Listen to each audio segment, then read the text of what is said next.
A cargo ship in 1948 claimed all its crew was dead. Multiple governments heard the transmission, and yet nobody knew what to make of it. What happened next made it only stranger. The ship was called Ourang Medan, and this is what we know. This goes back to 1948 at the Strait of Malacca, which is one of the busiest shipping routes in the world. A ship called Ourang Medan sent out a distress signal call. At first, this did not seem unusual. Ships get into trouble all the time. The message was sent via Morse code. So when people actually started decoding the message, they realized it was not a distress call at all. It wasn't asking for help. It wasn't describing the events. It was just making statements. The message read, all officers including the captain are dead, lying in the chart room and on the bridge, probably whole crew dead. And that's where things felt off. Somebody was alive long enough to send the message and yet was not trying to survive it. What made it even stranger was how widely this message was picked up. It wasn't just one nearby ship hearing this message. Radio operators in different countries heard the transmission. The British, the Dutch, and the Americans. And pretty quickly, more than one government was paying attention.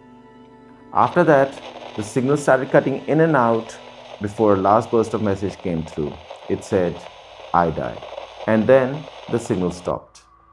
Later, a ship matching the last known location was spotted drifting in the same area. An American vessel called the Silver Star was the first one to notice it.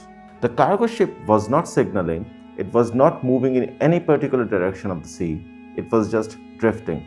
The first thing they did was try and look for people. Usually when a ship is in trouble, you would see people on the deck. Nobody was spotted. Then they checked the bridge and people near the lifeboats, and yet there was nobody to be seen. Then they tried contacting the ship via radio.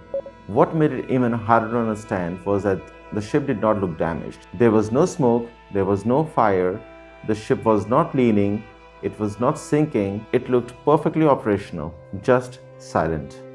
That's when the crew of Silver Star decided to board it. The weather was calm, it was afternoon, and the sea was normal. Nothing about the ship suggested danger, but when they were on the deck, it became clear the ship was not abandoned. The crew members were there, they were just lying on the deck. When they got closer, they realized everybody they were looking at was dead. There were no visible wounds on the bodies, there was no blood, there was no sign of violence, and no obvious explanation. Some looked like they had collapsed where they stood, while others were lying flat.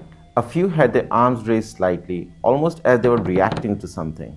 It didn't look peaceful, but it didn't look like a struggle either.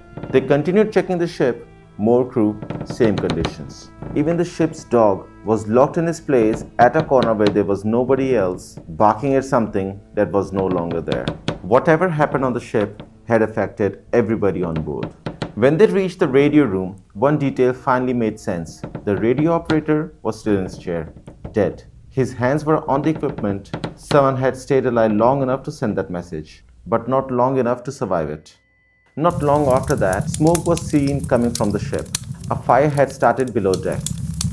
The boarding crew left the ship, and shortly after that, the Ourang Medan exploded, and then it sank. No cargo was recovered, and no full investigation was completed. Whatever answers were on that ship went down with it.